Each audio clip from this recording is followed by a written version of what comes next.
সময়টা হেমন্তের প্রথম প্রহর। ভোর ৬টা বেজে কিছুক্ষণ। আকাশে আজ মেঘরাশির প্রকট আবির্ভাব। সেই মেঘকুঞ্জ চিরে সূর্য নিজের অস্তিত্ব এখনো জানান দিতে সক্ষম হয়নি। সেই সুযোগটাকেই বোধহয় লুফে নিয়ে ঠান্ডা হিমেল বাতাস বইছে, ঠায় দাঁড়ানো লম্বা গাছের কালচে সবুজ পাতাগুলোকে দোল দিয়ে যাচ্ছে মনের সুখে।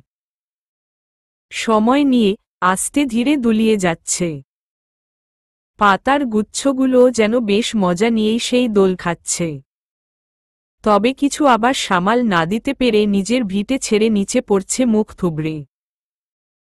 প্রকৃতির এমনই মনোরম দৃশ্য দোতলার টানা, ঝোলানো বারান্দায় দাঁড়িয়ে উপভোগ করছে ১৯ বছর বয়সী এক স্নিগ্ধ রমণী। ভোরের শীতল হাওয়া তাকেও কোনো ছাড় দিচ্ছে না। তার কোমল ফর্সা ত্বকে বাতাসের কণা বারবার সামনে ঝোলানো কেশরাশির সাহায্যে স্পর্শ করছে। মেয়েটা চাইলেও মখমলি চুলগুলো কানের পেছনে গুজে রাখতে পারছে না, ফের চুলগুলো এসে চোখের পাপড়িগুলোকে নিজের আড়ালে লুকিয়ে নিচ্ছে। এতে অবশ্য রমণী মোটেও বিরক্ত নয়, বরং খিলখিলিয়ে হাসছে সে। এত সুন্দর করে হাসিস না সুন্দরী। আমি এই হাসতেই শহীদ হব। শুভার কানে ঝংকার দিয়ে বাজে কথাগুলো। দ্রুত পাশে তাকায় ও। নেত্রপল্লবে আটকা পড়ে এক জোড়া গভীর চোখ যা মুগ্ধতার বাণ ছড়াচ্ছে শুভার সর্বাননে। শুভা ভীষণ রূপে অবাক হয়। তবে কথা ছোটে কাঁপন দিয়ে। তুমি। মাদকময় ঘ্রাণ আরও একটু জোরালো হলো যখন পুরু ত্বকের অধিকারী ব্যক্তি আরও একধাপ কাছে এসে ঘুচিয়ে দিল দুজনের মাঝের দূরত্ব। আমি ছাড়া আর কে আসবে তোর পাশে শুনি? কার এত সাহস আছে? শুভার নয়ন জোড়া বুজে আসে লাজে। আপনাতেই ঠোঁটের কোণে লুটিয়ে পড়ে হাসি। শুভা মামনি। ঝটকা দিয়ে চোখ খুলে শুভার। আশপাশে দৃষ্টি দিয়ে স্থানকাল পাত্র বোঝার চেষ্টা করে। না, বারান্দায় ও একাই দাঁড়ানো। কেউ নেই ওর পাশে। তার মানে এতক্ষণ যা অনুভব করেছিল তা মিথ্যা? স্বপ্ন ছিল? শুভা। মধুর কণ্ঠের ডাক শুনে ঝটপট পেছনে তাকায় শুভা। খিমারে পূর্ণাঙ্গ আবৃত পঞ্চাশোর্ধ্ব নারীকে দেখতে পেয়ে নিজেকে সামলে নেয়। বাস্তবকে আঁকড়ে ধরে মিষ্টি একটা হাসি টানে ঠোঁটে। জি চাচিমা। মিসেস নাহার আজম কাছে আসেন। বারান্দায় এসে দাঁড়ান শুভার পাশে। পুলকিত নয়নে ঠোঁটে হালকা হাসি টেনে আনার চেষ্টা করেন। এত সকাল সকাল এখানে কি করছো মা? ঠান্ডা লাগছে না? ঠিক এই ভোরের মতনই সতেজ উজ্জ্বল নয়নের অভিব্যক্তি প্রকাশ করে উত্তর দিল শুভা। বাতাসটা ভালো লাগছে চাচিমা। এরকম ফ্রেশ বাতাস দিনে আর কই পাওয়া যায়? বেশি একটা ঠান্ডাও লাগছে না। তারপরেও একটা পাতলা শাল গায়ে দেওয়ার দরকার ছিল তোমার। তবে এটা ঠিক, এই সময়কার প্রকৃতি দিনের সবচেয়ে সুন্দর ক্ষণ। সব সতেজ, নির্মল থাকে। তবে আফসোস, এই মনোরম আবহাওয়াটাকেই বেশিরভাগ মানুষ এনজয় করতে পারে না। ঘুমের রাজ্যেই কাটিয়ে দেয়। নাহারের কথা খুব মনোযোগ দিয়ে শুনল শুভা। তার সাথে প্রতিটা কথায় লক্ষ্মী মেয়ের মতন মাথা দোলাল। কিন্তু মনের ভেতর এখনো চলছে ঝড়। বাইরে থেকে শান্ত করতে পারলেও ভেতরটা এখনো অশান্ত ওর। মানুষটাকে কি এভাবেই শুধু নিজের কল্পনাতেই কাছে পাবে? হয়তো তাই, বাস্তবে তো সেটা এখন অসম্ভব। নাহার তখনও চেয়ে আছেন ব্যালকনি দিয়ে প্রকৃতির পানে। এরপর নিজের মাঝ থেকে বের হয়ে আবার শুভার দিকে চোখ রাখলেন। শীতের মৌসুম না আসলেও এই ভোর বেলাটায় একটু হিম হিম লাগে। তাই এই সময় উঠলে একটা হালকা শাল জড়িয়ে নিবে। মৌসুম বদল হচ্ছে তো, জ্বর ঠান্ডা লাগতে সময় লাগবে না। জি চাচিমা, খেয়াল রাখব। নাহার প্রসন্ন হলেন যেন। মাথায় হাত বুলিয়ে আদুরে স্বরে প্রশ্ন করলেন, চা খেয়েছ? শুভা আলতো মাথা নেড়ে না বোঝায়। নাহার বুঝেই তাগাদা দিলেন, তাহলে নিচে চলো। ফুলি বোধহয় এতক্ষণে চা বানিয়ে ফেলেছে। গরম গরম চা খেলে ফ্রেশ লাগবে। শুভা হেসে সম্মতি জানায়। চলুন চাচিমা, একসাথেই যাই। এবার নাহার একটু শব্দ করেই হেসে ফেললেন। মেয়েটাকে যতবারই দেখেন ততবারই মুগ্ধ হন তিনি। চাপা ফর্সা গায়ের রঙে মায়া জড়ানো ছোট্ট একখান মুখ। চোখ দুটো জীবন্ত, যেন সবসময়ই কথা বলতে উদ্গ্রীব। ঢেউ খেলানো পাপড়ির আদলে খয়েরি মিশেল আইরিসটা নজরকাড়া। হালকা ফোলা ফোলা গাল দুটোয় মসৃণতার ছোঁয়া স্পষ্ট। মখমলি চুলগুলো সুন্দরভাবে লেয়ার কাটে সজ্জিত। সামনের কিছু গুচ্ছ দিয়ে ঢাকা মসৃণ কপাল। 5 ফিটের একটু বেশি উচ্চতার চঞ্চল মেয়েটা নাহারের কাছে মনে হয় পুরোটাই পুতুলের ন্যায়। বেশ আদুরে। শুভাকে পাশ দিয়ে জড়িয়ে ধরে দুজনই একসাথে বের হয় তারা বারান্দা থেকে। তবে সিঁড়ির সামনে যেতেই নাহার আবার হোঁচট খেয়ে দাঁড়ান। নিজের পোশাকের দিকে তাকিয়ে শুধান, এই দেখো, এখনো নামাজের খিমারটাই পরে আছি। হলো কিছু? তুমি মা নিচে নামো, আমি এইটা বদলে ওড়না জড়িয়ে আসছি। আচ্ছা চাচিমা।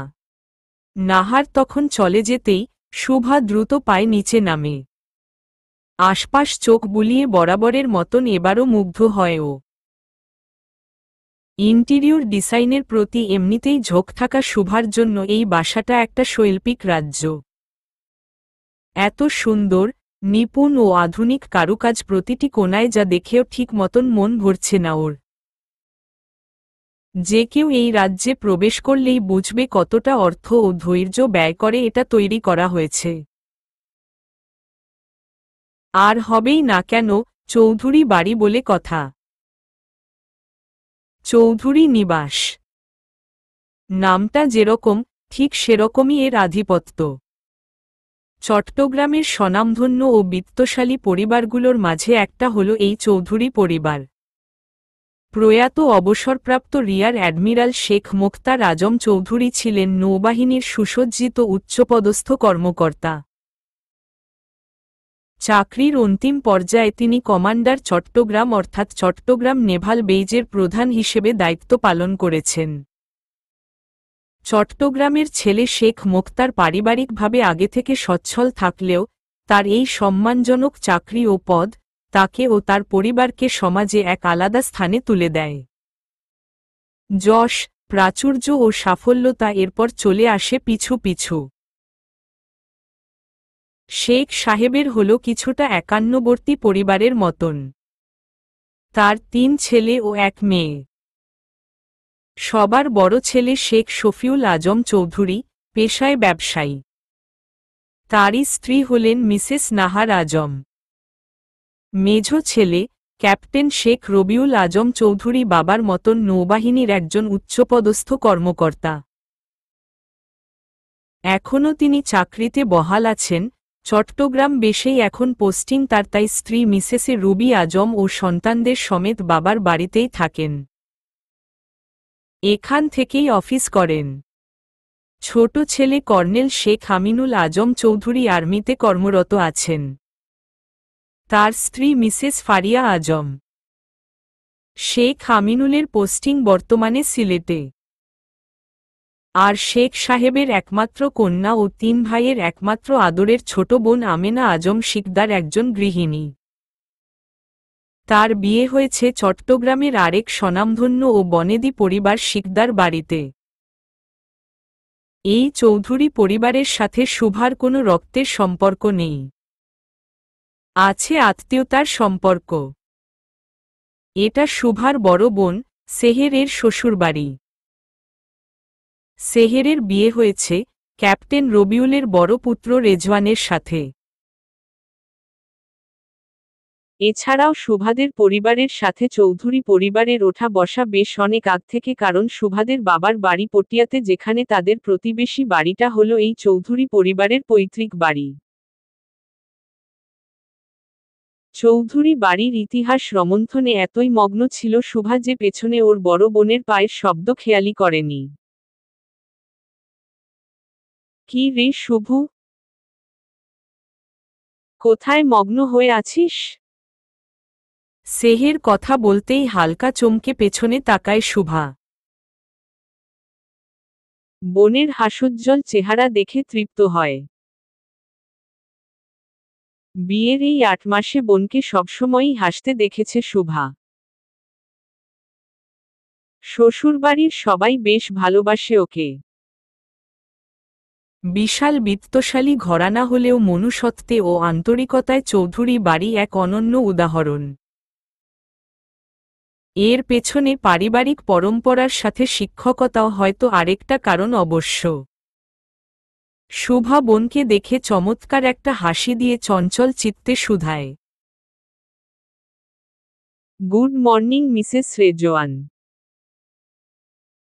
কি ব্যাপার বলেন তো? এই সাত সকালে ভেজা কেশের এক গোলাপি সূর্য মনে হচ্ছে বাসার ভেতর উদয় হয়েছে। এই সুন্দরতার রহস্য কি বলুন তো? ছোট বোনের কথায় সেহেরের লালাভ কপল আরও রক্তিম বর্ণ ধারণ করে। অপরাধীর ন্যায় মাথা নিচু করে চোখ লুকাতে চায় ও। যেন চোখের আভাতেই গত রাতের ওর আর রিজওয়ানের মাঝে কাটানো উষ্ণ মুহূর্তগুলো শুভার সামনে ধরা পড়ে যাবে। বোনকে লজ্জা পেতে দেখে শুভা জড়িয়ে ধরে ওকে। ম্যাডাম, এত লজ্জা পাওয়া লাগবে না, বিয়ে হয়নি তো কি হয়েছে, আমিও এখন বেশ বুঝি সবকে। সেহের সরু চোখে কপট রাগ নিয়ে বোনের দিকে তাকায়। বেশি পাকনামো হয়ে যাচ্ছে না? এত বুঝদার ভাব দেখালে আব্বুকে কিন্তু বলে দেব পাত্র দেখার জন্য। বলবো নাকি? ব্যাস, এই এক কথাতেই শুভা মুখের সেই চঞ্চল হাসিটা মুছে গেল। সেখানে নেমে আসলো রাতের ন্যায় আধার। বোনকে নিজের আলিঙ্গন থেকে ছাড়িয়ে কোনো কথা না বলে সিঁড়ি দিয়ে নিচে নামতে লাগল ও। সেহের এইদিকে অবাকের শেষ সীমায় পৌঁছানো। কি হলো মেয়েটার হঠাৎ? এভাবে রং বদলালো কেন মুখের? সেহের পেছনে থেকে উদ্বিগ্ন হয়ে ডাক দেয়, এই শুভা দাঁড়া। কি হলো তোর? শুভা শোনে না। ততক্ষণে সিঁড়ি দিয়ে নেমে সে বাড়ির পেছনে বাগানের দিকে হাঁটা দেয়। সেহেরও বোনের পিছু ধরতে যায়, তবে সেখানে বাদ সাধে ওর পিছে থেকে আসা শাশুড়ি মায়ের ডাক। মিসেস রুবি তখন মাত্র সিঁড়ি দিয়ে নামছেন। নিচ তলায় নিজের বৌমাকে দেখে কাছে ডাকলেন। সেহেরও সেটা উপেক্ষা করতে পারল না। বাগানের দিকে একবার তাকিয়ে শাশুড়ির ডাকে সাড়া দিল, আসছি মা। বাড়ির পেছনে বড় জায়গা জুড়ে একটি ফুলের বাগান। বিভিন্ন দেশি বিদেশি ফুলের সমারোহে গোছানো নিবিড় এক পরিবেশ। গাছগাছালি পার করে এক কোণায় দেখতে পাওয়া কলকলানো নহরে কৃত্রিম ঝর্ণার সুরটা বেশ লাগে শুনতে। অম্বরে খেলা করা পাখিরাও যেন সন্ধান পায় এক ছোট্ট খেলার মাঠের। যখন তখন তারা উন্মুক্ত হয়ে বিচরণ করে বেড়ায় ফুল থেকে ফুলে। ঝর্ণার পানিতে নিজেদের তৃষ্ণা মেটায়। এই মনোমুগ্ধকর স্নিগ্ধ পরিবেশটা যে কাউকে বিমোহিত করতে পারলেও এই মুহূর্তে শুভার মনকে ছুঁয়ে যেতে অসক্ষম হল। বাগানের এক কোনায় পাতা চা চক্রের আসনে যেয়ে চুপচাপ বসল ও। মনটা ভীষণ রকম ভার হয়ে গিয়েছে। নিজের বিয়ে নিয়ে কথা উঠলেই শুভার এরকম বিষাদ লাগে। গোটা পৃথিবীটাই তখন অসহ্য মনে হয়। আর তা হবে নাই বা কেন? মনের কুঠিরে এক ঝড়কে বন্দি রেখে বাইরের পরিবেশ আর কত শান্ত রাখবে ও? বিবাহ শুদ্ধ ভাষায় ৩ অক্ষরের এই শব্দের মহিমা যে অনেক গভীর তা এই ১৯ বছরই শুভা বেশ জানে। বয়সের তুলনায় অনেকটাই ম্যাচুরড মেয়ে শুভা। অনেক ছোটবেলায় মাকে হারিয়ে পরিস্থিতিই তাকে সব বুঝতে শিখিয়েছে। এই সম্পর্কটা যে কতটা নিষ্ঠার সাথে পালন করতে হয় তা উপলব্ধি করতে শিখিয়েছে। এই যে ওর বোনটা কত সুন্দর সংসার করছে নিজের মনের মানুষটার সাথে। কিন্তু শুভার কি হবে? ও তো নিজের মনের গহীনে সাজিয়ে রাখা পুরুষটাকে কখনোই নিজের একান্ত করে পাবে না। যাকে জীবনের ৪টা বসন্ত দিয়ে দিয়েছে তার জন্য শুভা বসন্ত হয়ে কখনোই আসবে না। কারণ তার মনে যে অন্য কেউ বসন্ত ছড়াচ্ছে, শুভা নয়। তাহলে শুভা কিভাবে তাকে ছাড়া অন্য কারো সাথে বিয়ের মতন এতটা পবিত্র বন্ধনে আবদ্ধ হয়ে সেটা পালন করবে? আদৌ কি এটা সম্ভব? না, একদমই না। শুভা পারবে না। তাই তো বিয়ে নিয়ে কথা উঠলেই চটে যায় শুভা, পৃথিবী ওর অন্ধকারে ডুবে। স্নিগ্ধ ভোরের পরশ কাটিয়ে সকালের রোদ গগন ছুল। ৭:৩০ নাগাদ কোলাহলে মুখর হল চারিপাশ। চৌধুরী নিবাসের ভিতরেও এই মুহূর্তে রমরমে পরিবেশ। দুপুরে সম্ভব না হলেও সকালের নাস্তা আর রাতের খাবারটা এই পরিবারের সদস্যরা একসাথে করতে পছন্দ করে। তাই তো ডাইনিং হলে পাতানো ১২ আসনের ডাইনিং টেবিলটাও এখন সম্পূর্ণ ভরপুর। তার ওপর কর্নেল আমিনুলও এসেছেন সপরিবারে ছুটি কাটাতে এবার। তাই সদস্য সংখ্যা বেশি বৈকি। শুভা অনেক আগেই রান্নাঘরে চলে এসেছে। নাহার আর রুবি ওকে দেখেই হৈ হৈ করে উঠলেন। শুভা মামুনি, তুমি এই গরমে কেন এসেছো এখানে? যাও বসো টেবিলে। এখানে তোমার কোনো কাজ করতে হবে না। শুভা যে সেহেরের পাশে দাঁড়ায়। বোনের হাত থেকে গ্লাসের ট্রেটা নিতে নিতে বলে, আন্টি, বাসায় তো আমি সবসময়ই কাজ করি। এই গরমটা আমার সহ্য হয়ে গিয়েছে। এটা কোনো ব্যাপার না। নাহার আর রুবি একে অপরের দিকে তাকিয়ে মুচকি হাসেন। এই দুই বোনকে ছোট থেকে দেখে এসেছেন তারা। মা হারা মেয়ে দুটোকে তাদের বাবা মোহাম্মদ ফারুক হাওলাদার বেশ সুন্দর করে লালন পালন করেছেন। কাজে গুণে দুজনই নিপুণ। এই কারণেই তো সেহের বিয়ের উপযুক্ত হওয়ার সাথে সাথেই আর কোথাও থেকে সম্বন্ধ আসার আগেই রুবি নিজের ছেলে রায়হানের জন্য ওর হাত চেয়ে বসে ফারুক সাহেবের কাছে। এমন গুণী লক্ষ্মী মেয়েদেরকে কি হাত ছাড়া করা ঠিক? নাহারেরও শখ ছিল তার ছেলেটার জন্য ফারুক সাহেবের কোনো মেয়েকে ঘরে তোলার। তার অবশ্য শুভাকেই খুব বেশি মনে ধরেছিল। নিজের জ্যেষ্ঠ রাজপুত্র দুর্জয়ের জন্য শুভাকেই ঘরের বউ করে আনতে চেয়েছিলেন তিনি। বলেও ছিলেন নিজের স্বামীকে মনের বাসনা। তবে দুজনের বয়সে প্রায় ১৩ বছরের এক ব্যাপক ব্যবধান দেখে শফিউল সাহেব রাজি হননি। আর তখন শুভাও ছিল বেশ ছোট। তাই তো পরে দুর্জয়ের সাথে সম্বন্ধ ঠিক হয় শফিউল সাহেবের বিজনেস পার্টনার নোমান রহমানের মেয়ে বারিশার। দুজনের বাগদান হয়ে গেছে আগেই, শীঘ্রই হয়তো বিয়েটাও সারবে দুই পরিবার। নাহার আর রুবি ডাইনিং হলে আসতে আসতেই প্লেটের সাথে চামচের টুংটাং শব্দ শুনতে পেলেন। প্রায় সবাই বসে গিয়েছে খেতে। ছোটদের দুষ্টুমি জমে উঠেছে ইতিমধ্যে। শুভাও সাথ দিয়েছে ওদের। শফিউল সাহেবের মেয়ে দিশার সাথে তখন চলছিল পরোটা নিয়ে ওর চুপিসারে বাকযুদ্ধ। কে কতটা খেতে পারবে তা নিয়ে চলছিল মৃদু তর্ক। তবে শুভার হাসিটার স্থায়িত্ব বেশিক্ষণ বজায় রইল না। কারণ ঠিক ওর উল্টোপাশের খালি চেয়ারটা মাত্রই দখল হল বিশেষ একজনের আয়ত্তে। সামনে তাকাতেই ধক করে উঠল শুভার বুক। সহসাই কয়েকটা বিট পরপর মিস করল ও। অবশ্য এটা নতুন কিছুই না, প্রতিবার এই ঘটনার পুনরাবৃত্তি হতেই থাকে। শুভার তো ভয় হয় এভাবে স্পন্দন মিস করতে করতে একদিন না হৃদযন্ত্রই বন্ধ হয়ে যায় ওর।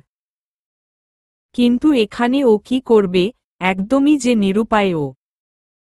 মানুষটাকে ভালোবেসে ভীষণ রকম ফাঁসা ফেসেছে শুভা। আর সেটার মাসুল গুনতে হচ্ছে ওকে প্রতিনিয়ত।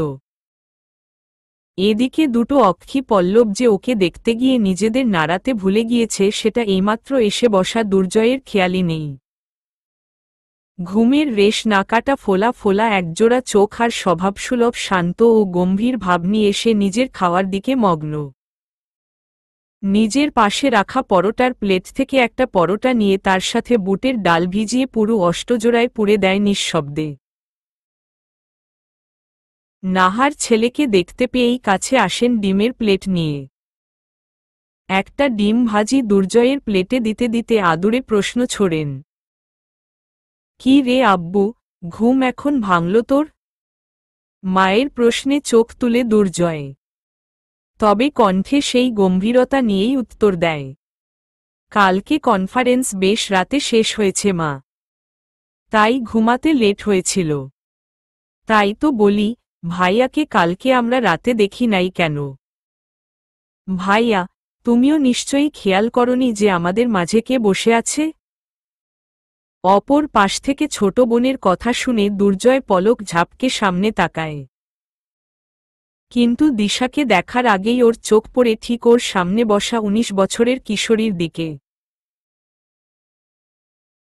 মুহূর্তেই ছোট্ট একটা হাসি ফুটে ওঠে ঠোঁটে দুর্জয়ের।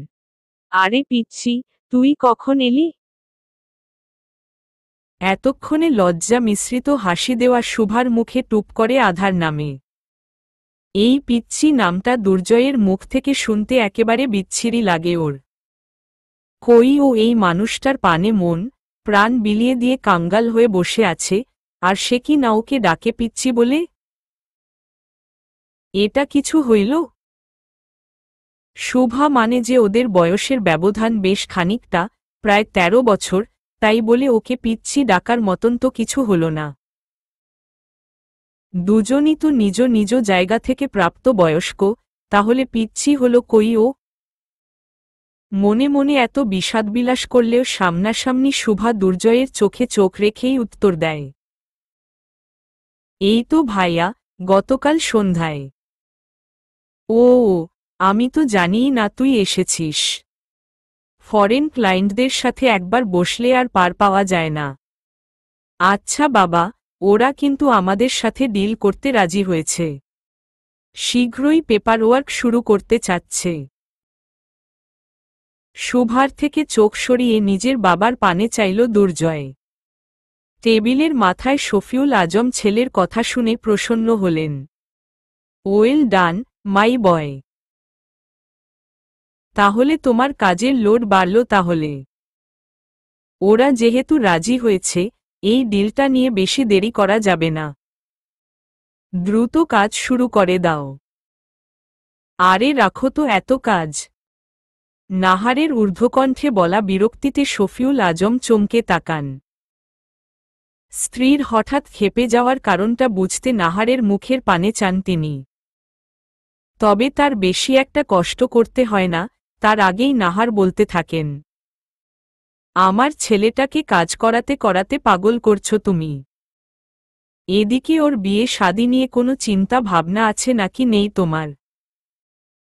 বছর খানেক হয়ে চলল, ওর আর বারিশার এঙ্গেজমেন্টের, এখন তো বিয়ের ডেটটা ফিক্স করো, আমরা মেয়েটাকে আমাদের ঘরে তুলি। আর কিসের জন্য দেরি করছো তুমি বলো তো? স্ত্রীর রাগের কারণ এবার বুঝে মুচকি হাসলেন শফিউল সাহেব। আসলেই নাহার ভুল বলেনি। তুমি ঠিকই বলেছ নাহার। আমি নোমান সাহেবের সাথে আজকেই কথা বলবো দেখি। ডেটটা জলদি ফিক্স করা দরকার আসলে। এই কথা শোনা মাত্রই টেবিলে বসা সবার মাঝে হৈ হৈ রব পড়ে গেল। বাড়ির বড় ছেলে দুর্জয় গম্ভীর স্বভাবের হলেও ছোট ভাইবোনদের অতি আদরের। ওর বিয়ে নিয়ে সবাই মাতবে না তো কারটা নিয়ে মাতবে? তবে এত জনের মাঝেও একজনের মনের ভেতরে চলছে তাণ্ডব, প্রবল তুফান যা আশপাশের সবকিছু লণ্ডভণ্ড করে দিচ্ছে। শুভার ভীষণ রকম কান্না পাচ্ছে। এই মানুষটার বিয়ের কথা ওর সামনে তুললেই ও বেসামাল হয়ে পড়ে। হৃদয়ক্ষরণ হয়। এই কারণেই এই বাসায় খুব একটা আসতে চায় না ও এখন। আসলেই এই বিভীষিকার সম্মুখীন হতে হবে ওকে, সেটা শুভা জানে। বাবা একটা কথা ছিল। হঠাৎ দুর্জয়ের গম্ভীর পুরুষালী কণ্ঠে মুহূর্তেই সবাই চুপ হয়ে গেল। শফিউল চৌধুরী ছেলের দিকে কপালে ভাঁজ করে তাকালেন। দুর্জয় ততক্ষণে কথা বলতে শুরু করেছে। মমম্বারিশার সাথে আমার কথা হয়েছে। ও নিজেও একটা ডিল নিয়ে খুব ব্যস্ত লন্ডনে। এখন বোধহয় দেশে ফিরতে পারবে না। ছবির ডেট এখন না ফেলানোটা বোধহয় বেটার হবে। ক্ষণিকের জন্য ওঠা খুশির জোয়ার নিমিষেই উবে গেল সবার মাঝ হতে। ছোটরা যাও নিজেদের মাঝে নিম্নস্বরে শপিংয়ের লিস্ট শুরু করছিল, তাও বন্ধ করে দিতে হলো তখনই। নাহারও স্বামীর সহমতে খুশি হয়েছিলেন কিন্তু ছেলের বক্তব্যে আবার দমে গেলেন তিনি। কিন্তু আব্বু, এভাবে করে আর কতদিন? দুর্জয় মায়ের চোখের দিকে শান্ত দৃষ্টিতে চায়। আম্মু, কারো ওপর কোনো সিদ্ধান্ত চাপিয়ে দেওয়া আমি পছন্দ করি না। ও যখন সময় চেয়েছে সেটা ওকে দাও। নাহার ছেলের কথার প্রেক্ষিতে আরও কিছু বলতেন, কিন্তু তখনই শফিউল স্ত্রীর উদ্দেশ্যে মুখ খুললেন। নাহার, আমার মতে দুর্জয় ঠিক বলেছে। আর তাছাড়া বারিশা আরও দুজনই বিজনেসে পাকা খেলোয়াড়। নিজেদের কাজ না গুছিয়ে অন্যদিকে মনোযোগ এরা দিতে পারবে না। তাই ওদের প্রায়োরিটি আমাদেরও বোঝা উচিত। দুর্জয়, বারিশার কতদিন সময় লাগবে এই ডিল ক্লোজ করতে? সেটা ও বলতে পারছে, তবে শেষ হলে আমাকে জানাবে ও। আচ্ছা ঠিক আছে, ও কিছু জানালে আমাকে তুমি জানিও। তখনই না হয় নোমান সাহেবের সাথে আমি কথা বলবো। দুর্জয় এই প্রেক্ষিতে শুধু একটু মাথা ঝুঁকিয়ে নিজের খাওয়ায় আবার মন দেয়। ওপর পাশে বসা শুভা দম বন্ধ করে এতক্ষণ সব শুনছিল। বিয়ে পেছানোর খবরে খুশি হবে কি না সেটার সিদ্ধান্তহীনতায় ভুগছে সে। একবার মনে হচ্ছে পিছিয়ে ভালো হয়েছে, নিজের ভালোবাসাকে হারিয়ে যেতে দেখতে হবে না এত তাড়াতাড়ি। আবার ভাবে পিছিয়ে গেলেই বাকি, বিয়ে তো হবেই। এক না একদিন ওর এই একতরফা প্রণয়কে বিদায় জানাতেই হবে। কিছুক্ষণের ভেতরেই নাস্তার পাট চুকে গেল। সবাই যে যার কর্মক্ষেত্রের জন্য প্রস্তুতি নিতে ব্যস্ত হয়ে পড়ল। শুভারও ভার্সিটি আছে। চট্টগ্রাম শহরে নিজ বাসা না থাকায় ও থাকে ভার্সিটির হলে। সেহেরের জোড়াজড়িতে গতকাল দেখা করতে এসেছিল ও চৌধুরী বাড়িতে। রেজওয়ান যে নিয়ে এসেছিল ওকে। রাতে আর ফিরতে দেয়নি। তবে এখন ওকে ফিরতে হবে। এখান থেকে ভার্সিটি একটু দূর, তাই এখন না বের হলে দেরি হয়ে যাবে ভেবে শুভা সবার কাছে থেকে বিদায় নিয়ে মূল ফটকের দিকে পা বাড়ায়। পাশে সেহেরও আসে ওকে ছাড়তে। তুই ক্লাস শেষে আবার চলে আসিস শুভ। না আপু, আজকে আর ফিরব না। ক্লাসের অনেক পড়া বাকি। কিসের এত পড়া করছিস? গতকাল সন্ধ্যায় এলি আর আজ 7 সকালে চলে যাচ্ছিস, তোর সাথে তো মন ভরে গল্পই করতে পারলাম না। বোনের দিকে মলিন হাসি নিয়ে তাকায় শুভা। আপু আরেকদিন আসব। আজকে আর ইচ্ছা করছে না। কি ইচ্ছা করছে না রে পিচ্ছি? পেছনে থেকে গম্ভীর কণ্ঠস্বরটা শুনে দুই বোনই ঘুরে তাকায়। প্রায় 6 ফিট উচ্চতার দুর্জয়কে ভেতর থেকে ভারী কদম ফেলে আসতে দেখে স্বভাবসুলভভাবে শুভা হার্টবিট মিস করে। আচ্ছা, একটা মানুষকে এতটা সুদর্শন হতে হবে কেন? সৃষ্টিকর্তা কি সব সৌন্দর্য এই এক মানবের মধ্যেই ঢেলে দিয়েছেন? নাকি শুভা এই মানবটাকে ভালোবাসে বলেই ওর এমনটা মনে হয়? এই যে এই মুহূর্তে শ্যাওলা রঙা ফরমাল শার্ট তার ছাই রঙা প্যান্টে কি নজরকাড়া লাগছে তাকে। এক হাতে ছাই রাঙা কোটটা ভাঁজ করে আরেক হাতে অফিস ব্যাগটা নিয়ে কি স্বাচ্ছন্দ্যেই না হেঁটে আসছে লোকটা। সারা অঙ্গ জুড়ে ঝলসে পড়ছে অনন্য ব্যক্তিত্বের ছোঁয়া। দুর্জয় কাছে আসতেই চিরচেনা পারফিউমের ঘ্রাণটা নাকে আটকায় শুভার। মুহূর্তের জন্য চোখ বন্ধ করে ফেলেও। ক্রিস অ্যাভামসের পারফিউমটাই সবসময় লাগায় দুর্জয়। এ নিয়ে শুভার রিসার্চ অনেক আগেই শেষ। প্রিয় মানুষের ঘ্রাণ বলে কথা। দুর্জয় কাছে আসতেই সেহের আক্ষেপের সুর টানে। দেখো না ভাইয়া, ম্যাডাম গতকালই এলেন আর এই সকালেই রওনা দিচ্ছেন। বলছি যে ক্লাস করে আবার ফিরে আয়, কিন্তু ও শুনছেই না। বলে কি না আসবে না আজকে? দুর্জয় সেহেরের দিকে ক্ষণিকের জন্য তাকিয়ে পুরো মনোযোগ দেয় শুভার ওপর। কি রে, আসবি না কেন? শুভা প্রথমে কথাই খুঁজে পায় না। মানুষটার সান্নিধ্যে আসলেই ইদানিং সর্বক্ষণ বেহাল দশা হয় ওর। কণ্ঠ আটকে মনে হয় দম ফুরায়। অথচ আগে এরকম হতো না। রোগটা নতুন ধরা পড়েছে। তারপরেও নিজের সর্বস্ব গুটিয়ে কোনো মতে কথা সাজায় ও। ভাইয়া, পড়া আছে। অ্যাসাইনমেন্ট ওসব পরেও জমা দেওয়া যাবে। এই গণ্ডি অনেক আগেই আমি পার করে এসেছি, আমাকে শেখানো লাগবে না। তুই আজকে বাসায় ফিরবি ব্যাস। আর কোনো কথা না। এত অধিকার নিয়ে প্রিয় মানুষের আবেদন প্রত্যাখ্যান করা শুভার জন্য ভীষণ কষ্টকর হয়ে উঠল। তবুও শেষ চেষ্টা হিসেবে মুখ খুলল ও। কিন্তু ভাইয়া। এক লহমায় মুখ বন্ধ হয়ে চোখ বড় বড় হয়ে গেল শুভার। মুহূর্তেই ঝটকা খেল কয়েকটা যখন নিজের কবজি দুর্জয়ের বলিষ্ঠ হাতের মাঝে পেল ও। সেখানেই বিষয়টা থেমে গেলেও হতো, তবে শুভার সারা শরীর কেঁপে উঠল যখন দুর্জয় সেহেরের পাশ থেকে ওকে নিজের দিকে টেনে নিয়ে আসল। মন তোলপাড় করা রমণীর মনের খবর পাশ ঘেঁষা পুরুষটা বুঝতেই পারল না। তাই তো খুব স্বাভাবিক স্বরেই সেহেরকে বলল ও। সেহের, তোর বোনের অজুহাত শোনার আমার একদম সময় নেই। আমি নিয়ে গেলাম ওকে। আমার অফিসের রাস্তাতেই ওর ভার্সিটি পড়ে। এখন দিয়ে আবার ক্লাস শেষে আমিই নিয়ে আসব। তখন দেখি কেমনে আমাকে মানা করে ও। এখন আসি। শুভা হতভম্ব হয়ে শোনে সব, তবে সেহের বেশ খুশি হয়। হ্যাঁ ভাইয়া, তুমিই নিয়ে যাও এই বদটাকে। আমার সাথে তো তর্ক করে জিতে যায়, কিন্তু তোমার সাথে পারবে না।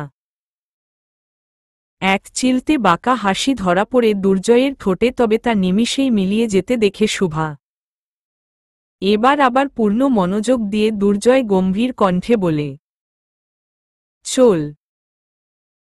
নিজের আর যেতে হয় না। দুর্জয়ই শুভাকে টেনে নিজের গাড়ির দিকে নিয়ে যায়। হাত ছাড়ে একেবারে গাড়ির দরজার খোলার পর। শুভাকে ফ্রন্ট সিটে বসতে দিয়ে ঘুরে এসে ড্রাইভিং সিটে বসে। এই সব কিছুই শুভার মাথার ওপর দিয়ে যায়। কিছু বুঝে ওঠার আগেই গাড়ি ছেড়ে দেয় দুর্জয়। পুরো রাস্তা জুড়ে তেমন একটা কথা হয় না দুজনের মাঝে।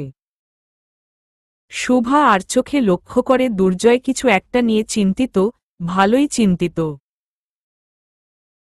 ওর খুব ইচ্ছা হয় চিন্তার কারণ জিজ্ঞেস করতে, কিন্তু কয়েকবার চেষ্টা করেও ও পেরে ওঠে না, কারণ কিছুক্ষণ পরপরই অফিসের বিভিন্ন কল আসায় দুর্জয় সেগুলো অ্যাটেন্ড করতেই ব্যস্ত হয়ে পড়ে, ফলে বারবারই আটকে যায় শুভা।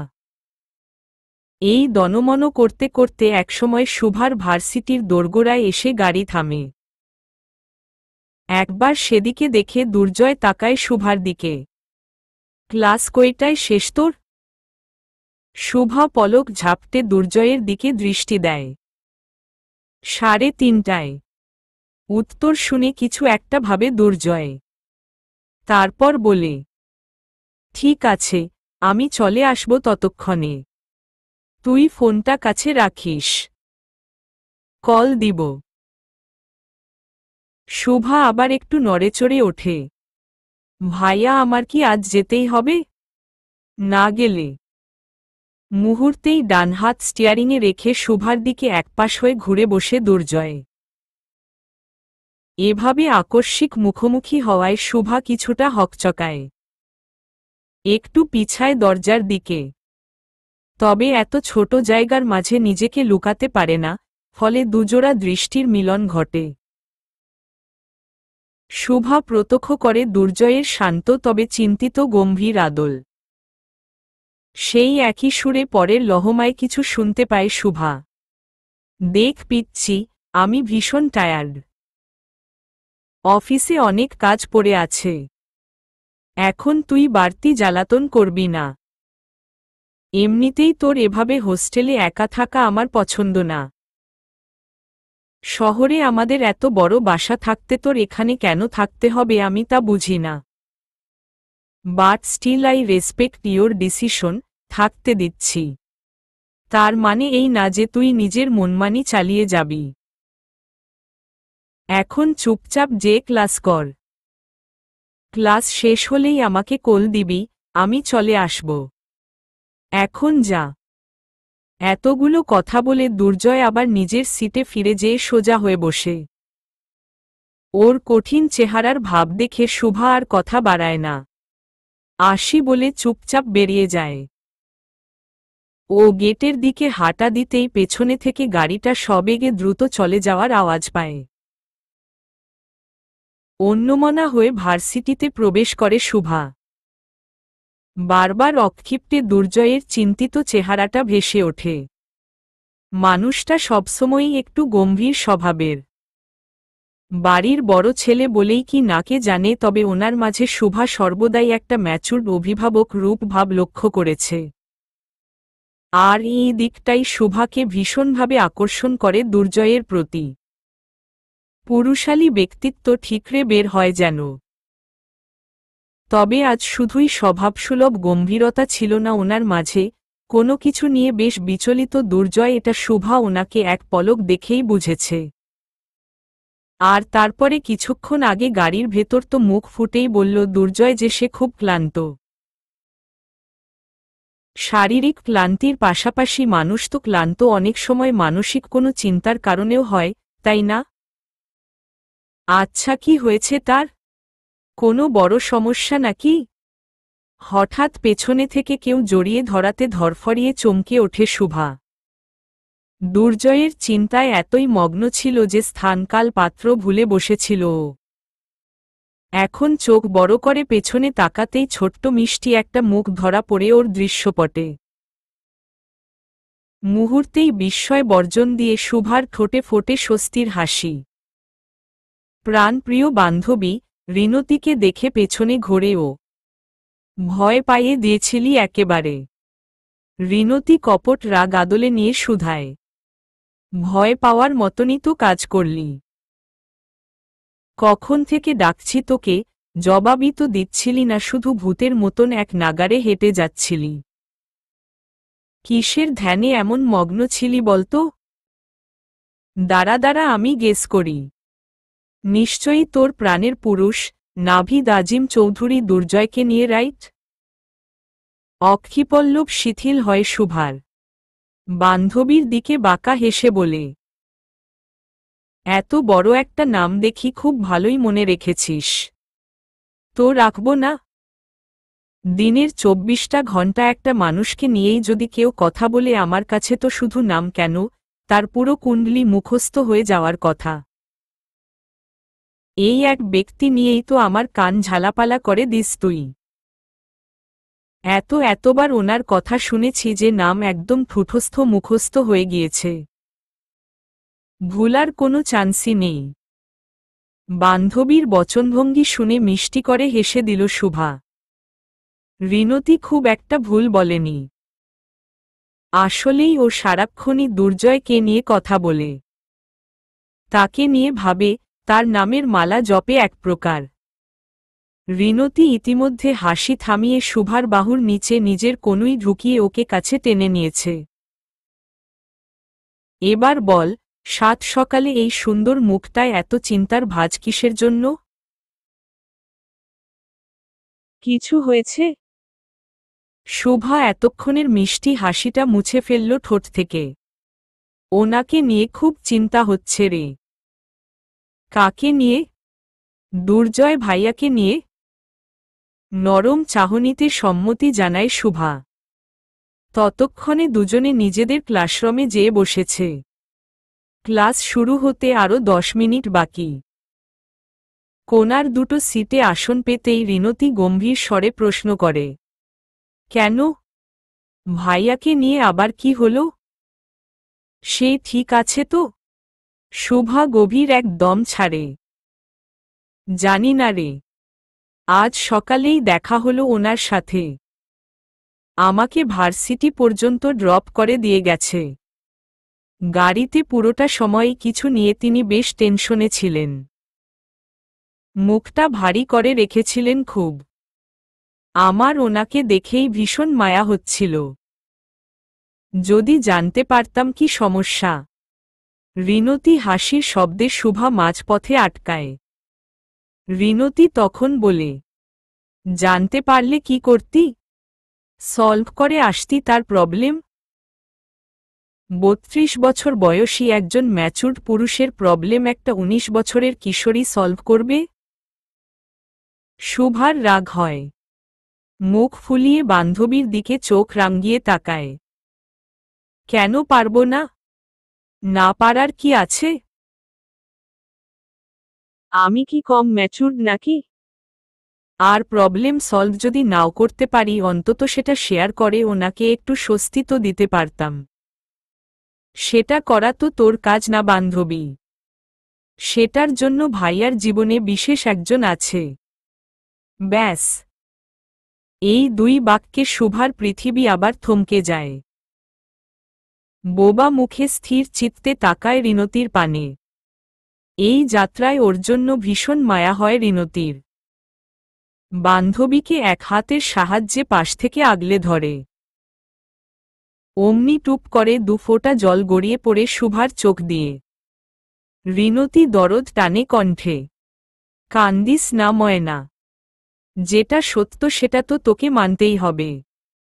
ভাইয়াকে তুই যতই ভালোবাসিস না কেন, তার ভাগ্যে তো অন্য এক রমণীর বসবাস। 3 অন্য কারো বাগদত্তা। শুভা চুপটি করে মাথা নিচু করে রাখে। কান্না ঠিকরে বের হতে চায়, কিন্তু নিজেকে সামলায় ও। রিনতির কথা একদম শতভাগ সত্য। যেই ভালোবাসা সে নিজের মনে পুষে রেখেছে সেটাই তো ভুল। যেই মানুষটাই অন্য কারো তাকে নিজের মনের রাজ্যের মালিক বানিয়ে রাখাটা অন্যায়। আর শুভা তো ওরকম ধাঁচের মেয়ে না, যে অন্যের হকে জোরপূর্বক নিজের ভাগ বসাবে। কিন্তু এই মনটাকে নিয়ে কি করবে ও? এই ভালোবাসার দহন কতদিন ধরে পূর্বে আর? সারা জীবন? সকাল 11:30। মাত্রই একটা মিটিং শেষ করে নিজের ক্যাবিনে ফিরেছে দুর্জয়। নিজের টিমকে বিদেশি ক্লায়েন্টদের সব প্রয়োজনীয়তাগুলো বুঝিয়ে দিয়ে এসেছে। আবার আধা ঘন্টা পরে আরেকটা মিটিং আছে। এর মাঝে খুব জরুরি কিছু না হলে কাউকে ক্যাবিনে আসার অনুমতি দিতে মানা করেছে দুর্জয়। এ সময়টা নিজেকে একান্তভাবে দিতে চায় ও। হাই সুইভলিং চেয়ারটাতে শরীরটা ছেড়ে দিয়ে বসল দুর্জয়। দু হাত চেয়ারের হাতলের ওপর রেখে নিজের ভর ছাড়ল। মাথায় ভীষণ বড় একটা টেনশন ঘুরপাক খাচ্ছে। ভীষণ বিরক্তিকর একটা পরিস্থিতিতে আছে ও এই মুহূর্তে। এবং দুর্জয়ের সবচাইতে বিরক্তকর লাগছে এই বিষয়টা যে ও চাইলেও এই সমস্যার কোনো সমাধান করতে পারছে না। কারণ এই গণ্ডগোলের পুরো প্রেক্ষাপটের একটা বড় অংশ জুড়ে ও থাকলেও এটার সমাধানের চাবিকাঠি ওর হাতে নেই। আর যার হাতে আছে তাকে এই মুহূর্তে ও হাতের কাছে পাচ্ছে না। চেয়ার থেকে পিঠ সোজা করে উঠে বসে দুর্জয়। উজ্জ্বল শ্যামবর্ণ কপালে গাঢ় দুটো ভাঁজ ফেলে মোবাইল হাতে নেয়। হোয়াটসঅ্যাপে ঢুকে একটা নির্দিষ্ট নাম্বারের উইন্ডোটা খোলে। সেখানে গোটা গোটা অক্ষরে টাইপ করে, আজ রাতে আমার কথা আছে তোমার সাথে। আমি 12টার পরে কল দিব। নিজেকে ফ্রি রেখ। টাইপ করে মোবাইলটা নামিয়ে রাখল ও। দীর্ঘ একটা শ্বাস নিয়ে পানির গ্লাসটা হাতে নিল। গলাটাকে তারপর ভিজিয়ে নিজের পরবর্তী মিটিংয়ের জন্য তৈরি হয়ে নিল ও। ক্লাস শেষ হয় শুভার ঠিক 3টায়। রিনতির সাথে বের হয়েই ফোনটা ব্যাগ থেকে বের করে। একবার কল লিস্টে দুর্জয়কে খুঁজে অসহায় দৃষ্টিতে তাকায় বান্ধবীর দিকে। রিনতি বিজ্ঞের হাসি দিয়ে বলে, আমি জানি তুই কেন ও বাড়িতে ফিরতে চাস না। ভাইয়ার জন্য তাই না? তাকে নিজের সামনে দেখলে কষ্ট হয়। I know this. কিন্তু বান্ধবী, এই জনমে তোর দ্বারা ভাইয়াকে এভয়েড করা সম্ভব না। তুই পারবি না। তাই সেই চেষ্টাও করতে যাইস না। তার ওপর ভাইয়া তোকে আলাদাভাবে ওন করেন। আমি নিজেই লক্ষ্য করছি তোর প্রতি ভাইয়া এক অদ্ভুত অধিকার খাটান। মানুষটা যদি তোকে এই অধিকার নিয়ে ভালোবেসে ফেলত। উফ, এই বারিশা নামক উটকো ঝামেলাটাকে যে কেন মাঝখানে আসতে হল। রিন্তির নিঃশব্দ আর্তনাদে শুভা মলিন হাসি লেপ্টে নেয় ঠোঁটে। ওর কথাটা যদি আসলেই সত্যি হতো তাহলে শুভা জীবনে আর কোনো কিছু চাইত না। তবে সেটা তো আর। রিনতির চাপাচাপিতেই ফোনটা হাতে নিয়ে দুর্জয়কে কল দেয় শুভা। প্রথমবারেই ওপাশ থেকে ফোন রিসিভ হয়। হ্যালো। ভারী কণ্ঠটা শুনেই শুভার মনের ভেতর স্রোত বয়। কোনোভাবে নিজেকে সামলে বলে, হ্যালো ভাইয়া, ক্লাস শেষ? হ্যাঁ, আমি কাছাকাছি চলে এসেছি। তুই বের হ। শুভা নিঃশব্দে ফোনটা রেখে বাধ্য মেয়ের মতন ভার্সিটির মূল ফটকের দিকে পা বাড়ায়। রিনতি ততক্ষণে ওর থেকে বিদায় নিয়ে নিজ বাসার উদ্দেশ্যে পথ ধরেছে। শুভা বাইরে এসে 5 মিনিট অপেক্ষা করতেই রাস্তার মোড় দিয়ে অ্যাশ কালারের সিআরভিটা আসতে দেখে। রোদের আলোয় ছাই রংটা চকচক করতে দেখা যায়। দুর্জয়ের গাড়ির প্রতি এক আলাদা নেশা আছে, সেটা শুভার জানা। নিজ হাতে যত্ন নেয় বলেই এত সুন্দর দেখা যায় গাড়ির আউটলুক। এসবের চিন্তার মাঝেই শুভার সামনে এসে দুর্জয়ের গাড়িটা থামে। গ্লাস নামাতেই দুর্জয়ের সুদর্শন আদল প্রকট হয় শুভার সামনে। উজ্জ্বল শ্যামবর্ণ ত্বকে কিছুটা ক্লান্তি মাখানো। তবে ঠোঁটের কোণের স্বচ্ছ হাসিটা এই ক্লান্তির কাকে ছাপিয়ে পুরো মুখটাকে আরও মোহনীয় করে তুলেছে। শুভাকে দেখেই হাতের ইশারায় ওকে উঠে পড়তে বলল দুর্জয়। শুভাও আর সময় না ব্যয় করে চলে এলো পাশের সিটে। ও ঠিকঠাকভাবে বসতেই দুর্জয় আবার ড্রাইভিংয়ে মন দিল। ধুলো উড়িয়ে গলি থেকে বের হয়েই ঢাকার রাজপথে উঠল সিআরভি। শুভা ঠিক সামনে মুখ করে বসা, যেন সে রাস্তার যানজট দেখতেই ব্যস্ত, কিন্তু আসলে যে ওর নয়ন জোড়া কোনো পানে তাকিয়ে তা যদি কেউ বুঝত। আর চোখে খুঁটিয়ে খুঁটিয়ে পাশে বসা মানুষটাকে দেখছে শুভা। দক্ষ হাতে দুর্জয়ের স্টিয়ারিং ঘোরানোটা ওকে ভীষণ রকম রোমাঞ্চিত করে। একটা জমজমাট পুরুষালী ভাব ফুটে ওঠে যেটা শুভার কাছে অত্যন্ত আকর্ষণীয়। আচ্ছা, এটা কি সব ছেলেদের ড্রাইভিংয়ের ক্ষেত্রেই হয়? তারাও কি একই রকম আকর্ষণীয় লাগে দেখতে? শুভার তনু মনে এ প্রশ্ন জাগে, তবে সেটার উত্তর ও পায় না। পাবে কিভাবে? দুর্জয় ছাড়া আর কোনো ছেলের পাশে বসে তার ড্রাইভিং দেখার সুযোগ হয়নি তো কখনো। সেই সুযোগ পাওয়ার ইচ্ছাও অবশ্য নেই ওর। আচমকা তটস্থ হয়ে যায় শুভা। সারা শরীর রোদ হয়ে যায় এক উষ্ণ স্পর্শে। দুর্জয় নিজের হাতের তালুটা আলতোভাবে ওর মাথায় রেখেছে।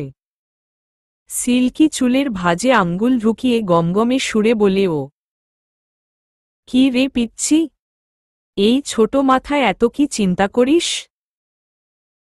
কখন থেকে লক্ষ্য করছি তুই চুপচাপ কি যেন ভাবছিস।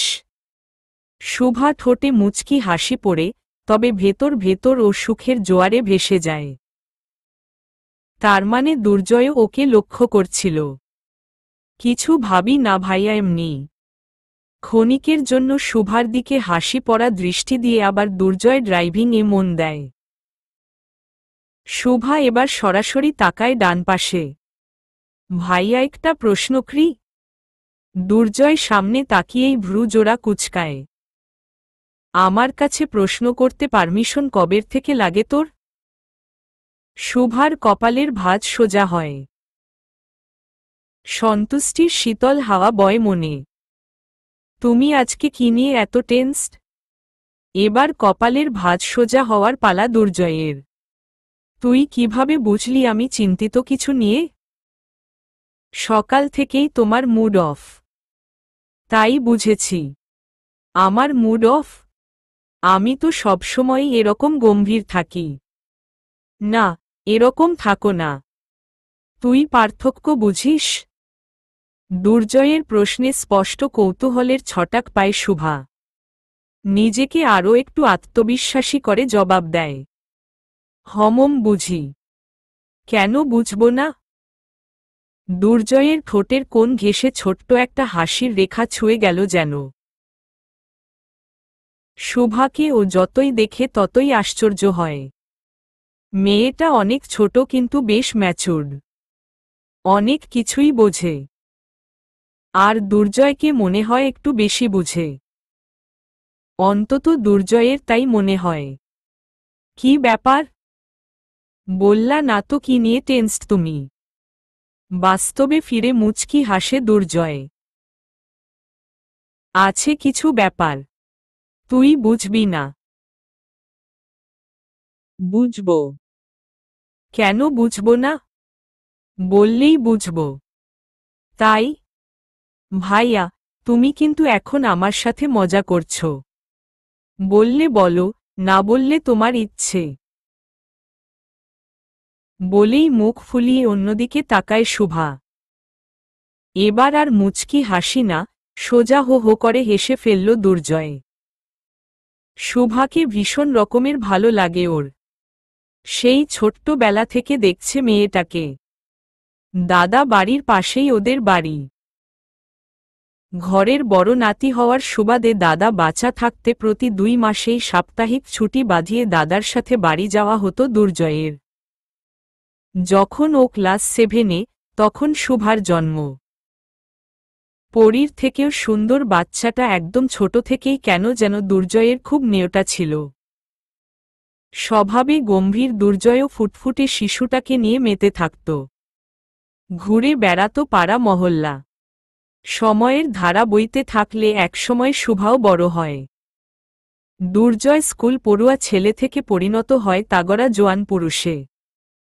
তবে এত সব পরিবর্তনেও শুভার প্রতি দুর্জয়ের এতটুকু আদর কমেনি। এখনও ওর মনে হয় শুভা ওর সেই পিচ্ছিটিই রয়ে গিয়েছে। বড় আর হয়নি। তাই তো শুভা রেগে যায় জেনেও ওকে পিচ্ছি ডাকা থামায়নি দুর্জয়। গাড়ি ততক্ষণে সাব-জিরো আইসক্রিম পার্লারের সামনে এসে থেমেছে। শুভা চোখ তুলে তাকিয়ে সেটা দেখেই মনে মনে হেসে ফেলেছে। ও জানে দুর্জয় কেন থামিয়েছে এখানে।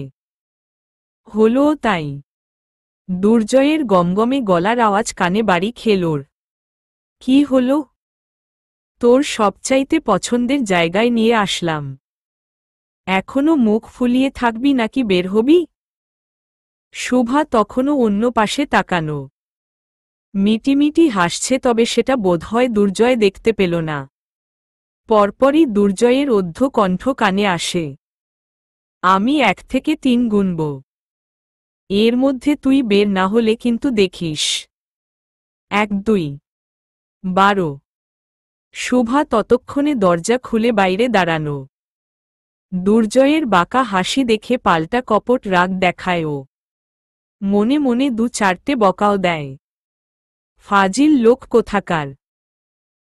আমাকে মানাতে এনেছে আইসক্রিমের দোকানে, কোথায় আদর আহ্লাদ করবে তা না করে আরও হুমকি দিচ্ছে। উফ অফ। অল্পক্ষণের মাঝেই দুজন দোকানে ঢোকে। শুভা সুন্দরভাবে যে একটা টেবিল সেট করে সেখানে আসন গাড়ে। দুর্জয় সেটা দেখে মুচকি হেসে চলে যায় কাউন্টারে।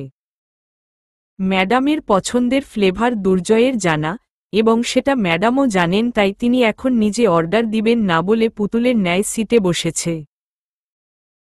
আসল উদ্দেশ্য দুর্জয়কে খাটাবে। আজিজ স্টেডিয়ামের এর পাশের এই শাখাটায় আগেও বহুবার শুভা এসেছে দুর্জয়ের সাথে। কখনো একা, কখনো বাসার বাকি ছেলেমেয়েদের সাথে। প্রতিবারই একটাই ফ্লেভার পছন্দ করে ও, গুডি গুডি গামড্রপস। নামটা অদ্ভুত হলেও এটার স্বাদ অতুলনীয়। আইসক্রিমের ভেতরে একটা চিউই টেক্সচার আছে। মনে হয় যেন আইসক্রিম খেতে খেতে বাবলগাম খাওয়া হচ্ছে। কিছুক্ষণ পর বিল মিটিয়ে আইসক্রিম নিয়ে দুর্জয় টেবিলে আসল। শুভার কোনোটা হাতে দিয়ে নিজে বসল ওর উল্টো পাশে। শুভা জানে দুর্জয়ের টনসিলের সমস্যা আছে, তাই ও আইসক্রিম খায় না। তাই নিজে থেকে বাড়তিভাবে সাধলও না। ক্ষণকয়েক অতিবাহিত হল দুজনের নিশ্চুপভাবে। শুভা খাওয়ায় মন দিয়েছে আর সেটা দেখায় মন পড়েছে দুর্জয়ের। মাথাটা হালকা কাত করে মেয়েটার চেহারায় পূর্ণদৃষ্টি দিয়ে গভীর স্বরে প্রশ্ন ছড়ে ও। রাগ কমেছে? নাকি মাথা ঠান্ডা করতে আরও একটা আইসক্রিম লাগবে? পলক জোড়া দুর্জয়ের ওপর স্থির করে শুভা। ইস, এত সুদর্শন কেন এই মানুষটা? ও যদি সর্বক্ষণ এভাবে সামনে বসিয়ে দেখতে পারত তাকে, কত ভালো হতো, তাই না? আর দুর্জয়, সেও যদি চিরজীবন ওকে এভাবে আহ্লাদ করে যেত। তবে যেটা হওয়ার নয় সেই আকাঙ্ক্ষা মনে রেখেই গলায় সুর তোলে শুভা। আমার রাগ অবাঞ্ছিত না। তোমার কি হয়েছে জানলেই কিন্তু আমি আর রাগ করতাম না। এই যাত্রাতেও দুর্জয় বাঁকা হাসি পড়ল ঠোঁটে। আচ্ছা, তোকে প্রবলেম বলে কি হবে বলতো? পিচ্চি মানুষ তুই। সলভ তো আর করতে পারবি না। আবার সেই একই কথা। সকালবেলা কানের পাশে রিনতি এই রেডিও বাজিয়েছে, এখন এই ভাঙা এফএম নিয়ে স্বয়ং হাজির হয়েছেন জনাব দুর্জয়। বিরক্তি কিছুটা মুখে ছড়িয়েই সেই একই উত্তরের পুনরাবৃত্তি করল শুভা। হয়তো সলভ করতে পারবো না, তবে ভাগাভাগি করে তোমার চিন্তা একটু হলেও কমাতে তো পারব। অনেক সময় এইটুকু ধাপও অনেক কাজে লেগে যায়। ঝটপট উত্তর, সাবলীলভাবেই বলা। তবে কেন যেন শব্দগুলো দুর্জয়কে থমকিয়ে দিল। কথাগুলো একদম যেন হৃদয় যেয়ে লাগল ওর। প্রথমে চমকে সোজা হয়ে বসার পর দ্বিতীয় ক্ষণে চওড়া হাসি উঠল হালকা তামাটে ওষ্টে। আপনাতেই আবার হাত উঠে এলো শুভার রেশমি চুলের ভাঁজে। পরম আদরের ছোঁয়া বুলিয়ে বলল, তুই আসলেই বড় হয়ে গিয়েছিস পিচ্চি। আপনজনদের কেয়ার করো শিখে গিয়েছিস। আদরের ছোঁয়ায় শুভার চোখ লজ্জায় নিচু হয়। কিয়তক্ষণ আগে বলা কথাটা এখন মাথায় বসতেই লাজের পাড়াটা আরও গাঢ় হয়। আসলেই কি বড়দের মতন কথা বলে ফেলল ও। যদিও এটাই ওর মনের কথা, আসলেই দুর্জয়ের টেনশন কমাতে চায় ও, কিন্তু তারপরেও এরই মাঝে দুর্জয়ের 2বার অফিস থেকে কল এসেছে। দ্বিতীয় কলে দুজনই সাব-জিরো থেকে বের হয়ে গাড়িতে উঠল। কার স্পিকারে কল সেট করে গাড়ি ছাড়ল দুর্জয়।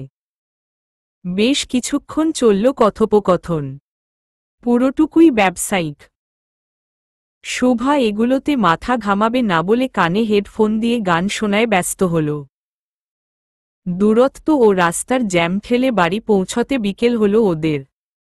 সময় দেখেই শোভা বুঝতে পেরেছে আজও তার ডরমিটরিতে যাওয়া সম্ভব হবে না। সেহের ছাড়বেই না ওকে। হলও তাই।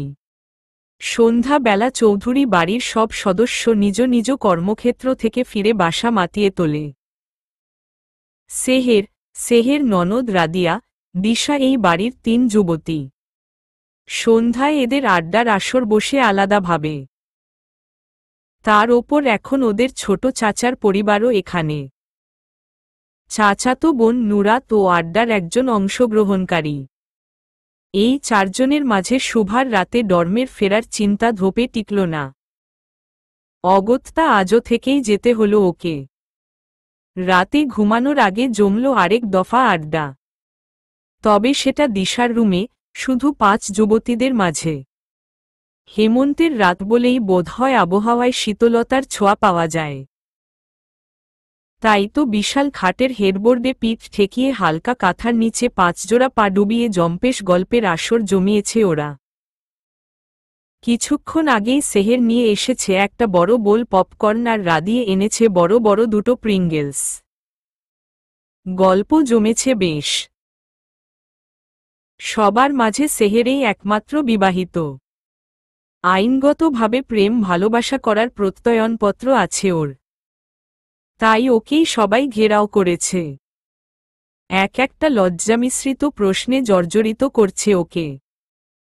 বেচারি সেহের তো কুণ্ঠায় পারলে মাটি ফাঁক করে নিচে তলিয়ে যায়। তবুও রাদিয়া আর দিশা ওকে ছাড়ার নাম নিচ্ছে না, তাদেরকে নিঃশব্দে আবার সাহস যোগাচ্ছে নুরাত আর শোভা। রাদিয়া শোভার থেকে 3 বছরের বড়, সেহেরের সমান। আর দিশা, শোভার থেকে 1 বছরের বড়। সেহের ওর 3 ননদ আর একমাত্র বোনের এই টকমিষ্টি অত্যাচারে হাঁপিয়ে উঠে মৃদু ধমক দিল। এই তোরা চুপ করবি? তোদের লজ্জা শরম কি কোথাও খুলে এসেছিস নাকি? দিশা খিলখিলিয়ে হেসে আরও পাশ ঘেঁষে বসে। লজ্জা শরমকে মারো গুলি, এখন বলো ভাইয়া তোমাকে কেমনে আদর করে? চোখ বড় বড় হয়ে যায় সেহেরের। গাল দুটো স্পষ্টত লাল আভায় ছেয়ে যায়। আর এদিকে শোভা তো পুরাই হতবাক প্রশ্ন শুনে। কান গরম হবার জোগাড় ওর। এতক্ষণ যাও সব ঠিক ছিল, তবে এই প্রশ্ন তো বলা চলে একদম সোজাসাপটা দুষ্টু টাইপ প্রশ্ন। স্বভাবে বেশ চঞ্চল হলেও শোভা এই ধরনের প্রশ্ন করার মতন সাহস রাখে না। তবে দিশার দ্বারা যে এটা সম্ভব এই ব্যাপারে ও অবগত। দিশা কথার মাঝে যে ফিল্টার ইউজ করতে হয় তা জানেই না। ওদিকে দিশার সাথে যেন আজ পার্টনারশিপ করেছে রাদিয়া।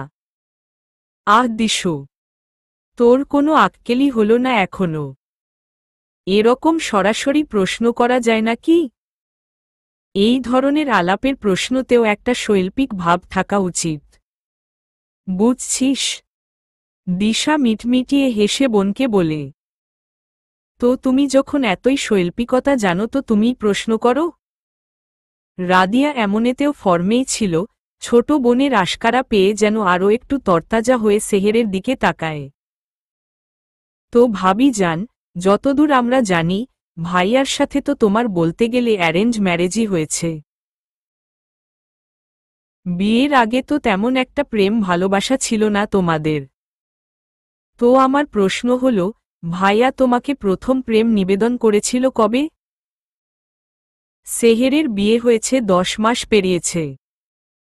নিজেকে এখন আর নতুন বউ না মনে হলেও এই মুহূর্তে ওর লজ্জা দেখে যে কেউ বলবে যেন কিছুক্ষণ হলো বিয়ের পাট চুকিয়ে এসে বসেছে ও। রাদিয়ার প্রশ্নে হুট করেই চোখের সামনে ভেসে ওঠে বাসর রাতের মানচিত্র। তখনই তো রেজওয়ান ওকে প্রথম বলেছিল, ভালোবাসি। সেই নিশীথের প্রতিটা ক্ষণ যেন ভেসে ওঠে নেত্রপল্লবে, আর সেই চিন্তাতেই সেহেরের দুই কপল রক্তিম আভায় ফুলে ফেপে একাকার।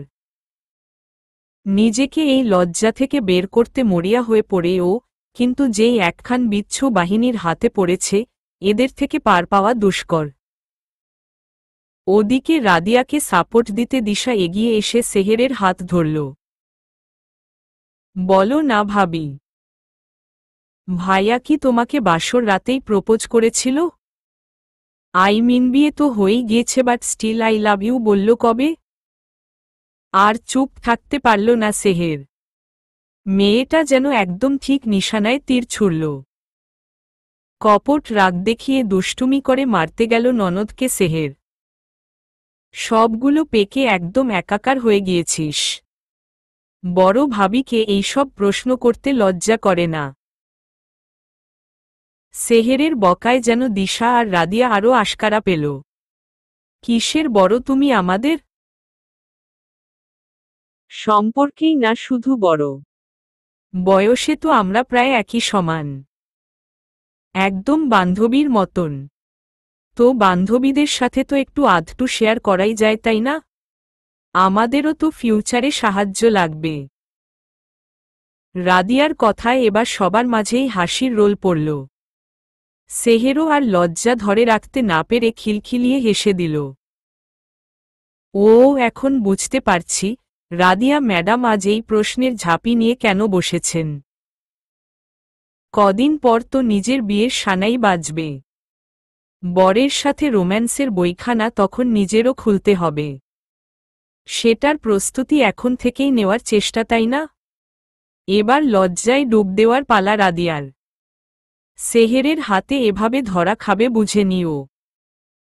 আসলেই ওর বিয়ে সামনে। সেহেরের মতনই পারিবারিকভাবে বিয়ে ঠিক হয়েছে ওর। তুষার বিদেশে আছে। 2 মাস পর বিয়ের তারিখ নির্ধারিত হয়েছে ওদের। তুষারের সাথে টুকটাক কথা বললেও রাদিয়া এখনো জড়তা কাটিয়ে উঠতে পারেনি। তবে লজ্জার মাথা খেয়ে তো অকপটে সেটা কাউকে বলতেও পারছে না। তাই কৌশলে সেহেরের থেকে কিছু অভিজ্ঞতা নিতে চাচ্ছিল আর কি। এত হাসাহাসির জোরে সবারই পানির পিপাসা লেগেছে। তবে খাবার দাবার নিয়ে আসলেও পানির বোতল আনতে ভুলে গিয়েছিল ওরা। শুভা সেটা বুঝে উঠে দাঁড়াল। তোমরা আড্ডা কন্টিনিউ করো, আমি পানি নিয়ে আসছি বলেই রুম থেকে বের হল শুভা। ওদের আড্ডায় সময় কখন গড়িয়েছে কেউ বোঝেনি। হলরুমের বড় ঘড়িতে রাত 12:30 দেখে চোখ কপালে উঠে শুভার। এত সময় পেরিয়ে গিয়েছে। ওপরে এখন প্রায় সব রুমেই দরজা দেওয়া। যে যার মতন নিজ ঘরে শুয়ে পড়েছে। আশপাশের নিস্তব্ধতা ভেদ করে শুভা চপল পায়ে নিচে নামল। ডাইনিং হলের জানালার পাশেই ওয়াটার ফিল্টার সেট করা। তার পাশে অনেকগুলো বোতলও ভর্তি করে রাখা। সেগুলো থেকেই একটা নিয়ে শুভা পেছনে ঘুরতেই একটা পরিচিত কণ্ঠে থমকে দাঁড়াল। দুর্জয় ভাইয়ার গলা না এটা? ডাইনিং হলের জানালাটা খোলা। পর্দা নড়ছে বাতাসে। আওয়াজটা বাইরে থেকে সেই বাতাসের জোরেই ভেতরে প্রবেশ করছে। শুভা পায়ে পায়ে এগিয়ে জানালার পাশে দাঁড়াল। প্রবল কৌতূহল সহিত তিমিরে ঢাকা বাড়ির পেছনের বাগানটায় চোখ রাখে ও। সুঠাম লম্বাদেহী অবয়বটা চিনতে এক ছটাক সময়ও লাগল না ওর। এই মানুষটাকে তো চোখ বন্ধ করে শুধু অনুভূতির সাহায্যে চিনে ফেলতে পারবে ও, সেই জায়গায় এখানে তো রক্ত মাংসের পুরো মানুষটাই দাঁড়ানো। প্রথম কয়েকক্ষণ মন ভরে শুভা দেখে নেয় দুর্জয়কে। একসময় প্রশ্ন জাগে, এখানে কি করছে মানুষটা? দুর্জয় বাড়ির দিকে পিঠ করে দাঁড়ানো। ঢোলা টি শার্ট আর চেক ট্রাউসার পরনে গায়ে। এক হাত ট্রাউসার পকেটে ঢুকিয়ে আরেক হাতে ফোন কানে ঠেকিয়ে কারো সাথে কথা বলছে ও। শুভা মানুষটাকে দেখতেই এত মনোযোগী ছিল যে ওর বলা কথাগুলো প্রথমে শুনতেই পায়নি। তোমার সিদ্ধান্ত কি একদম ফাইনাল? এই লাইনটাই প্রথমে কানে বাজে শুভার। দুর্জয় কারো কাছে কোনো সিদ্ধান্ত নির্ধারণ নিয়ে কথা বলছে। অফিসের কোনো ডিল হবে ভেবে শুভা বেশি একটা পাত্তা দিল না। দুর্জয়কে নিজস্ব স্পেস দিবে বলে যেই ওখান থেকে সরে যেতে চাইল তখনই একটা নাম এবং তার সাথে মুখে ফোটা বাক্য শুনে শুভা একেবারে জমে গেল। তুমি কি আসলেই আমাদের বিয়েটা ভেঙে দিতে চাচ্ছ বারিশা? এটাই তোমার শেষ ডিসিশন? চলবে।